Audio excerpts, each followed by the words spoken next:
Šiandien mūsų universitete yra didelė šventė, kadangi mes turim labai garbingą svečią, didelį profesionalą, krepšinio žinovą, meistrą Goraną Dragičių, kuris veda labai įdomią užsiėmimą mūsų būsimiem olimpiečiam.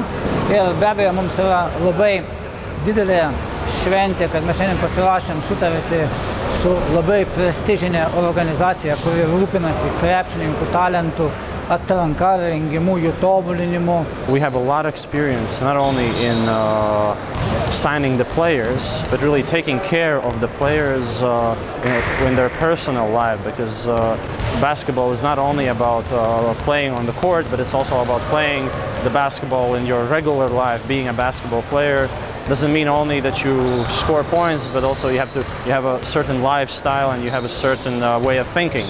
Ypatingai smagu dėl tų galimybių, kurios atsiveria kasdien Lietuvos sporto universiteto studentams. Ir šiandieną neeilinė diena vien to, kad turime tikrą NBA žvaigždę, Phoenix Suns žaidėją Goraną Dragičių.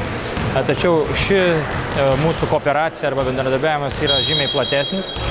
Tai apims būtent galimybės, tos, kurios atsivers mūsų studijų programų, tai yra vadybos ir treniravimo studentams, būtent išgirsti pačių, sakysim, garsiausių arba vedančiųjų lektorių, kuriuos su BDA pagalba mes atvešime į Lietuvą.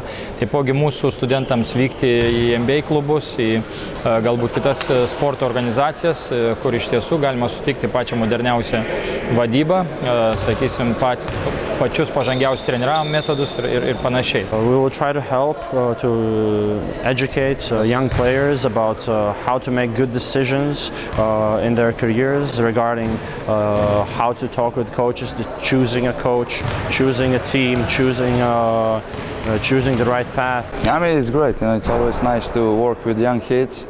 It was an honor to be here in Lithuania. I think so.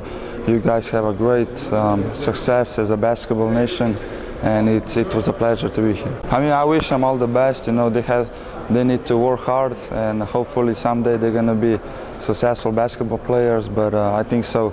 You guys have a great coaches, great organizations, and I think so they're going to be okay.